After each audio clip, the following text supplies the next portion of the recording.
যি কেপশ্যন বেকড্ৰপত আপোনালোকে দেখিছে যে ৰাজ্যসভাৰ দুখন আসন অসমৰ দুগৰাকী সন্মানীয় সাংসদৰ কাৰ্যকাল উকলিব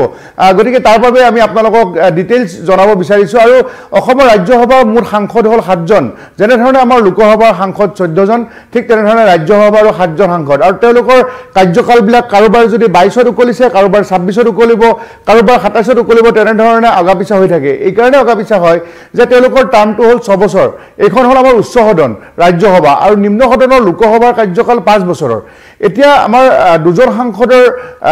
যেটো কাৰ্যকাল উকলিব তেওঁলোকৰ দুইজনৰ কাৰ্যকাল উকলাৰ লগে লগে আৰু কোনে নতুনকৈ সাংসদ হ'বলৈ মন মিলিছে বা পুনৰ তেওঁ সেই উকলা দুইজন সাংসদে আকৌ তেওঁলোকে ৰাজ্যসভালৈ যাব নেকি এই গোটেই কথাবিলাক লৈ আপোনালোকৰ মাজলৈ আহিছোঁ মই আৰু জনাব বিচাৰিছোঁ যে যেটো অসমৰ বৰ্তমান সময়ৰ ৰাজনীতি যোৱা দিনবিলাকত আছিল কি যে গোটেই 7জন সাংসদৰ 7জনে কংগ্ৰেছৰ ৰাজ্যসভাৰ সাংসদ আছিল যেতিয়া ৰাজ্যবিলাক যেতিয়া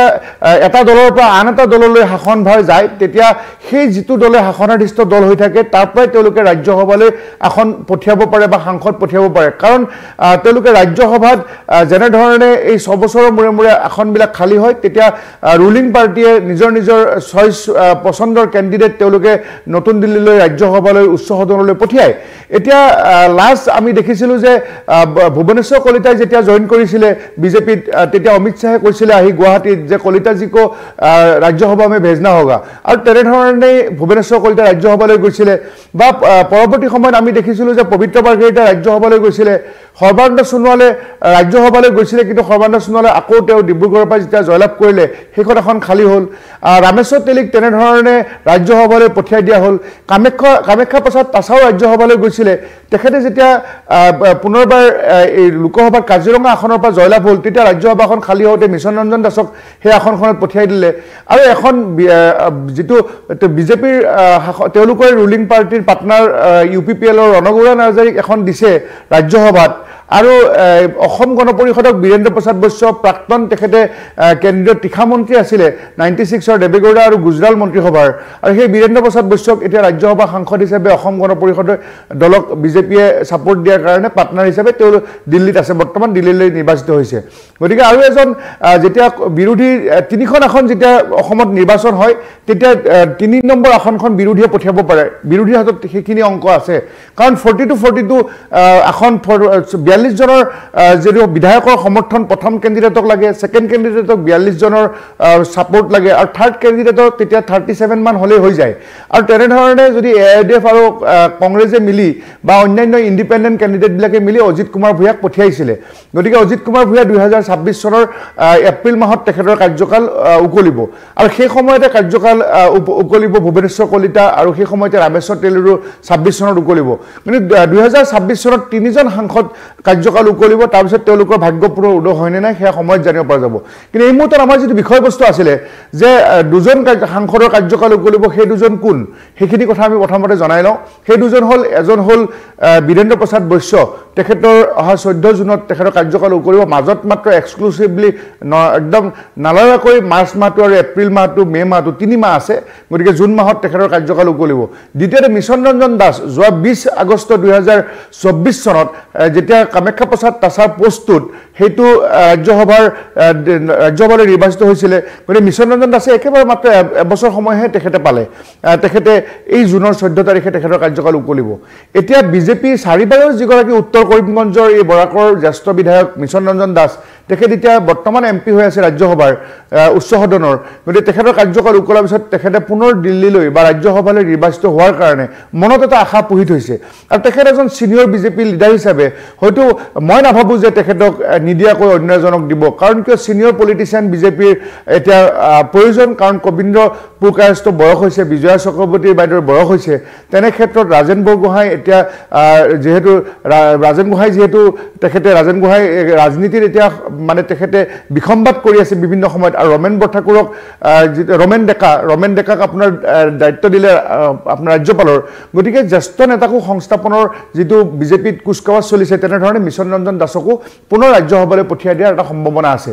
গতিকে হেতু মিছন ৰঞ্জন দাসৰ ক্ষেত্ৰত শেষ মুহূৰ্তত যদি কোনো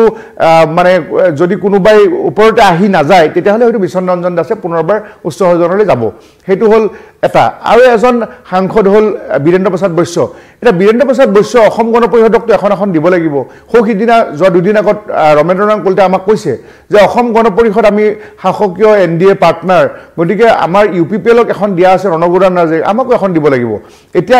বীৰেন্দ্ৰ প্ৰসাদ বৈশ্যকে দিব লাগিব বুলি ৰমেন্দ্ৰনাথ কলিতাই কোৱা নাই কিন্তু আমি সাংবাদিক হিচাপে ভাবো যে দীৰ্ঘদিন যেহেতু আমি গোটেইখিনি কাৰ্যকলাপ সাংসদসকলৰ গোটেই কামৰ আমি মূল্যায়ন আমি দূৰৰ পৰা চাই থাকো আৰু সেইখিনি খবৰ আমি ৰাইজৰ ওচৰলৈ লৈ আহোঁ গতিকে তেনে ক্ষেত্ৰত আমি দেখিছোঁ যে যিটো যেতিয়া বলবৎ হোৱাৰ ক্ষেত্ৰত যেতিয়া বিধেয়কৰ পৰা আইন হৈছিলে ৰাজ্যসভাৰ মজিয়াত যেতিয়া ভোট গ্ৰহণ হৈছিলে তেতিয়া বীৰেন্দ্ৰ প্ৰসাদ বৈশ্যই কিন্তু কাৰ সপক্ষে ভোটদান কৰিছিলে গতিকে তেওঁ সেইখিনি সময়ত নম্বৰ লৈ ল'লে নৰেন্দ্ৰ মোদী অমিত শ্বাহৰ পৰা গতিকে তেখেতৰ সেই যে নম্বৰ ল'লে তেখেতে যিটো ভোট দিলে গতিকে তাৰে বলিদান তেখেতকতো দিব লাগিব তেখেতে তাৰে উচিত সন্মানটো পাব লাগিব অসম গণ পৰিষদে দুমুখীয়া চৰিত্ৰ সেই সময়ত লৈছিলে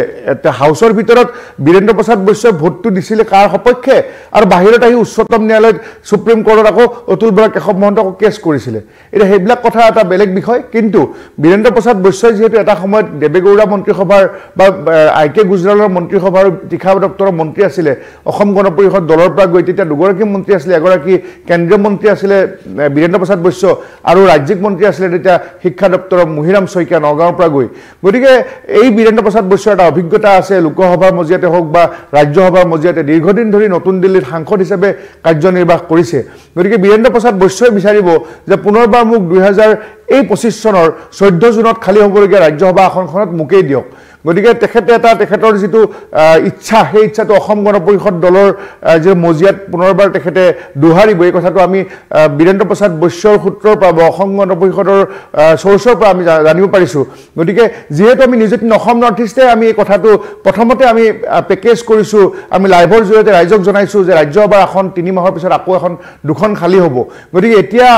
এতিয়াহে চৰ্চা আৰম্ভ হ'ব যে কোন যাব নতুন দিল্লীলৈ কিন্তু চৰ্চাখিনি আমি সম্পূৰ্ণৰূপে ৰাইজক জনালোঁ যে বীৰেন্দ্ৰ প্ৰসাদ বৈশ্যই অসম গণ পৰিষদৰ মজিয়াত তেখেতে জনাব যে মোক আকৌ এবাৰ লাগে ৰাজ্যসভালৈ যাবলৈ 6 বছৰীয়া কাৰ্যকাল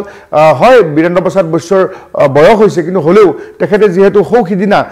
চীনৰ যিটো বিগ ডেমৰ ওপৰতো তেখেতে ব্ৰহ্মপুত্ৰখনক যিটো আমাৰ অসমীয়া ৰাইজৰ আয়ুস ৰেখা বুলি কয় এটা খুব ভাল উদাত্ত ভাষণ তেখেতে ৰাখিছিলে গতিকে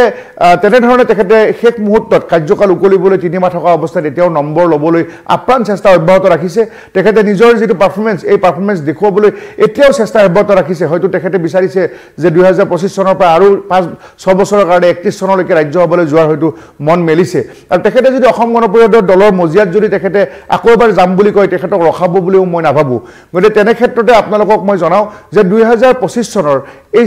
14 জুনৰ দিনা খালী হ'বলগীয়া 2খন ৰাজ্যসভা আসন 2জন সাংসদে পুনৰ নতুন দিল্লীলৈ গৈ উচ্চ সদনত বহাৰ পূৰ্ণ সম্ভাৱনা আছে এজন হ'ল বৰাক উপত্যকাৰ মিছন ৰঞ্জন দাস আনজন হ'ল বীৰেন্দ্ৰ প্ৰসাদ বৈশ্য গতিকে এইখিনি খবৰ জনালোঁ আৰু অহা বছৰ 26ত 3খন আসন খালী হ'ব ভুৱনেশ্বৰ কলিতা এখন খালী হ'ব ৰামেশ্বৰ তেলীখন খালী হ'ব আৰু অজিত ভূঞাখন খালী হ'ব গতিকে কোনে কেনেকৈ যুদ্ধ দি